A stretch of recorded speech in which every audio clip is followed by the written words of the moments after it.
নানপুরি ভাজা। নমস্কার, কেমন আছেন সবাই? আমার আরেকটি নতুন ব্লগে আপনাদের সকলকে অনেক অনেক স্বাগত জানাই। আজকের দিনটি হচ্ছে শনিবারের দিন, মানে 15ই নভেম্বর। ঠিক পরের দিন 16ই নভেম্বর হচ্ছে আমার বাবার জন্মদিন। তা একদিন আগে হচ্ছে শনিবার দিন রাতেই আমি বাবার জন্য, মানে বাবার জন্য কি আমাদের সবার জন্য বাড়ি থেকেই হচ্ছে রান্না করে নিয়ে যাব।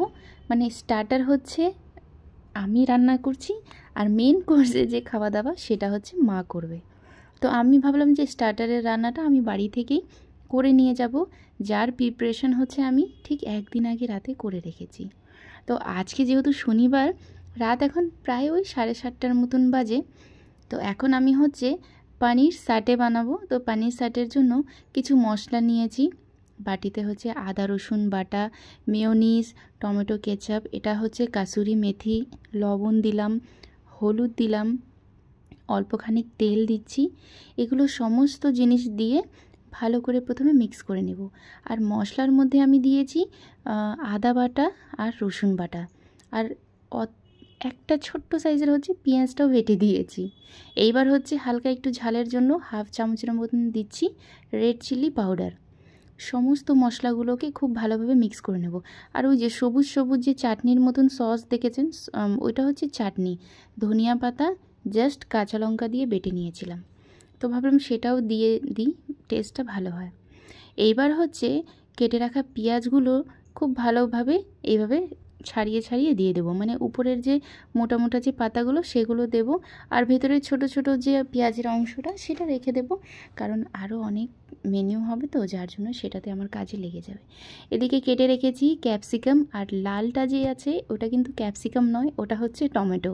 আপনাদের কাছে যদি টমেটো না থাকে সেই ক্ষেত্রে পেঁয়াজ আর ক্যাপসিকাম দিয়েও করা যায়, তবে আমার কাছে টমেটোটা ছিল একটু শক্ত টাইট টাইট, বেশি নরমটা নেবেন না, একটু শক্ত থাকলে ভালো হয় টমেটোগুলো। তো সেগুলোর বীজটা ফেলে দিয়ে সেটাকেও আমি ডুমো ডুমো করে কেটে নিয়েছি। দাঁড়ান, এবার ও হচ্ছে পনির নিয়ে এসেছে, আর এগুলো তো প্যাকেটের পনির। এগুলোকে না রান্না করার আগে ভালোভাবে পরিষ্কার জল দিয়ে ধুয়ে নিলে ভালো হয়। প্যাকেটের ভিতরে দেখছিলাম একটু জল ছিল, তো যার জন্য সেটাকে ধুয়ে, দাঁড়ান একটু স্ল্যাবটা হচ্ছে মুছে নিচ্ছি। এবার ওই স্ল্যাবের মধ্যেই পনিরগুলোকে কিউব করে কেটে নেব।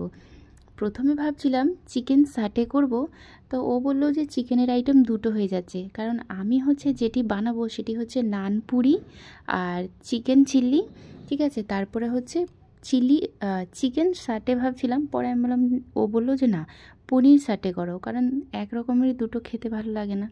তো যেহেতু ও বলছে, আমি ঠিক আছে তাহলে সেটাই করি। এদিকে মশলার মধ্যে সমস্ত জিনিস দিয়ে টমেটো, পেঁয়াজ আর ক্যাপসিকাম ভালোভাবে মিক্স করে নেব প্রথমে, তারপরে হচ্ছে কেটে রাখা পনিরগুলো দেব। কারণ এগুলো আগে দিলে না মিক্স করার সময় পনিরগুলো তো সফট থাকে, সেগুলো ভেঙে যাওয়ার চান্স থাকে, তো যার জন্যে। আর কাজও করতে হবে, জায়গাগুলোও পরিষ্কার রাখতে হবে। আমি হচ্ছে প্ল্যাটফর্মগুলো বারে বারে মুছে নিচ্ছি, কারণ একটু জিনিসগুলো পড়ে গেলে না আমার আসলে ভালো লাগে না। চলুন, এদিকে পনির সাটের পনিরগুলো মিক্সচারগুলো একদম রেডি। এইবার এটাকে আপনারা 1-1.5 ঘন্টা ফ্রিজে রেস্টে রাখতে পারেন। তো আমি এটাকে রেস্টেই রাখবো, কিন্তু এই যে টুথপিকগুলো যে হয় না, স্টিকগুলো, এটা কিন্তু বাজারে খুব সহজেই কিনতে পাওয়া যায়। তো আমার কাছে প্রায় অনেক মাস আগেও আমাকে এনে দিয়েছিল, আর এগুলো আমি হাতের কাছে রাখি। বাড়িতে সবসময় পানির সাটে, তারপরে অনেক রেসিপি বানানোর জন্য কাজে লাগে। তো এটা পুরো প্যাকেটটাই কিনতে হয়, 1-2টো, মানে লুজ তো পাওয়া যায় না। তো আর এগুলো না ছোট্ট কাঠিটাও আসে, কিন্তু ছোটোগুলোর পানির সাটের জন্যও ভালো হয়। আবার জানেন, ছোট্ট ছোট মিনি পানির সাটে, চিকেন সাটে আমি দেখেছি অনেক রেস্টুরেন্টগুলোতে সার্ভ করে না, দেখতে কিন্তু খুব ভালো লাগে। কিন্তু আমি হচ্ছে একটু বড় বানাবো, যার জন্যে বড় স্টিকটা এটা নিয়ে নিচ্ছি। এবার ওই স্টিকের মধ্যে আপনারা আপনাদের পছন্দের মতো সবজিগুলো গেঁথে নেবেন। প্রথমে আমি ক্যাপসিকাম দিচ্ছি, তারপরে পেঁয়াজ, তারপরে হচ্ছে পনির, তারপরে আবার টমেটো, আবার ক্যাপসিকাম, পেঁয়াজ, আবার হচ্ছে পনির।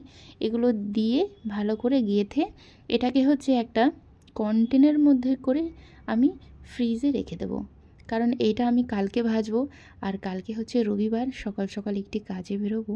তো সেখান থেকে ফিরতে ফিরতে আমি জানি না কয়টায় বাজবে, আর এদিকে বাড়িও যেতে হবে, আবার রান্নাও করতে হবে, আবার আমাদের দুপুরে কি খাবো সেটাও রান্না করতে হবে। তো যার জন্য একা হাত, তো আমি সব সময় কাজগুলো একটু এগোয়ে রেখে যাই, যাতে আমার সুবিধা হয় আর কি। এই যে দেখুন, এইভাবে করে ডাব্বায় করে ডাব্বাগুলোকে দাঁড়ান ভালো করে মুছে নিই, পরিষ্কার পরিচ্ছন্ন করে এবার এইভাবে হচ্ছে ফ্রিজে রেখে দেব। চলুন, এটা হচ্ছে আমার নেক্সট ডের ব্লগ। আজকে হচ্ছে রবিবার 16ই নভেম্বর, আর একটু আগে যে ব্লগটা দেখছেন সেটা হচ্ছে শনিবার রাতের ব্লগ। ঠিক আছে, তো আজকে হচ্ছে রবিবার, এখন সময় হচ্ছে প্রায় দুপুর 2:30টার মতন। তো যেহেতু অনেকটাই দেরি হয়ে গেছে রান্না করতে, বাড়ি ফিরতে ফিরতে একটু দেরি হয়ে গেল, আর গ্যারেজেও একটু গিয়েছিলাম, ওর গাড়িতে সমস্যা হয়েছিল তো যার জন্যে। তো সেখান থেকে ফিরে ভাবলাম যেহেতু 2টো বাজে আর 5টার মধ্যে আমরা বাড়ির দিকে বেরিয়ে যাব, তো তার জন্য আমি ভাবলাম যে আমাদের রান্না তাহলে হালকা পাতলা করি, কারণ রাত্রেবেলা প্রচুর প্রচুর খাবার রয়েছে ওখানে। তো প্রেশার কুকারে একটু চাল আর আলু সেদ্ধ দিয়ে ফেনা ভাত করে নিয়েছি, আর ডিম সেদ্ধ হচ্ছে। তো আজকে দুপুরবেলা ফেনা ভাতই করব, কারণ প্রচুর দেরি হয়ে গেছে। এবার যদি আমি রান্না করতে বসি তাহলে আরও অনেকটাই দেরি হয়ে যাবে, এমনিতেই 2টো, 2:15 মতন এখন বাজে। তো ও বললো যে ঝামেলা করতে হবে না, এখন নর্মাল রান্নাটাই করো, রাত্রেবেলা তো খাওয়া দাওয়া প্রচুর রয়েছে। তা বললাম ঠিক আছে। ও হচ্ছে আমাকে বাড়িতে ছেড়েই হচ্ছে গাড়ি নিয়ে আবার গেছে সেলুনে, কারণ আজকে রবিবার, আর রবিবার ছাড়া তো সময় হয় না। তো ওকে বললাম ঠিক আছে সেলুন হয়ে আসো তুমি। এদিকে নানপুরির যে আটা আমি কি করে রেডি করছি সেটা ভিডিওটা নেওয়া হয়নি। কিছুই না, 500 গ্রাম ময়দার মধ্যে 400 গ্রাম নিয়েছি টক দই, তার মধ্যে নিয়েছি বড় চামচের 1 চামচ বেকিং পাউডার। প্রথমে এই 3টে উপকরণগুলোকে ভালো করে মিক্স করে নিয়ে তারপরে অল্প অল্প জল দিয়ে এটাকে আমি নর্মাল একদম নরম করে মেখে নিয়েছি ময়দাটা। ঠিক আছে, তারপরে এটাকে হচ্ছে রুম টেম্পারেচারে মানে নর্মাল কোনো জায়গায় প্রেশার কুকারে করে আমি রেখেছি 4 ঘন্টার মতন। তারপরে হচ্ছে রাতে ফ্রিজ অফ করে ফ্রিজে রেখে দিয়েছিলাম, আর পরের দিন গোল গোল লেচি কেটে এই নানপুরিগুলো ভেজে নিচ্ছি। আর এই নানপুরিগুলো কিন্তু ময়দার, আর আমি কিন্তু কোনো রকম ইস্ট এখন ব্যবহার করাটা বন্ধই করে দিয়েছি। পিৎজার বেসগুলোও আমি কিন্তু টক দই দিয়েই বানাই জানেন। আর এই যে নানপুরির যে আটাটা যে রেডি করছি না, এটা দিয়ে আপনারা বিভিন্ন ধরনের জিনিস বানাতে পারেন জানেন, যেরকম হচ্ছে পিৎজার বেস বানাতে পারেন, মিষ্টি ডোনাট যেটা হয় সেটাও বানাতে পারেন, মিষ্টি বান বানাতে পারেন, পাউরুটি বানাতে পারেন, মানে একটা জিনিস দিয়ে প্রচুর প্রচুর আইটেম বানানো যায়। দাঁড়ান, নানপুরি একটা দেখাচ্ছি, দেখুন কি সুন্দর সফট হয়েছে না। আমি কিন্তু ইস্ট ব্যবহার করি না, আপনারাও টক দই দিয়ে ব্যবহার করবেন, দেখবেন খুব সুন্দর আসবে।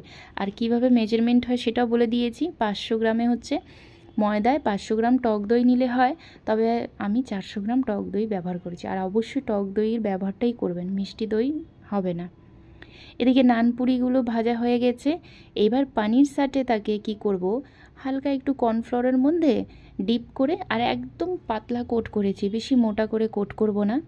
আর কর্নফ্লাওয়ারে কোট করে, আর কর্নফ্লাওয়ারে হচ্ছে আমি 1 চামচ লবণ দিয়ে সেটাকে একদম পাতলা করে গুলিয়ে নিয়েছি। এবার এক এক করে ভেজে নেব। হয়ে গেছে আমাদের পানির সাটে রেডি। এদিকে হচ্ছে নানপুরিটাও একদম রেডি, সমস্ত জিনিসটাকে ঠান্ডা করব, তারপরে টিফিনে ভরে নেব। এরপর বানাবো হচ্ছে চিলি চিকেন, মানে আমি হচ্ছে স্টার্টার আইটেমটা করছি আর মা হচ্ছে ওইদিকে মেন কোর্সটা করবে। তো সেটাও আমি আপনাদের সঙ্গে শেয়ার করব নেক্সট ব্লগে। চলুন, পানির সাটেটা ভাজা হয়ে গেছে, এইবার হচ্ছে ক্রিসপি চিলি চিকেনটা বানাবো। তাহলে আজকে ব্লগটাও আমি এখানেই শেষ করছি। সবাই ভালো থাকবেন, সুস্থ থাকবেন। ব্লগটি কেমন লাগলো কমেন্ট বক্সে অবশ্যই জানাবেন। ভালো লাগলে একটি লাইক কমেন্ট শেয়ার করে পাশে থাকবেন। আমি দেখা করব নেক্সট ব্লগে।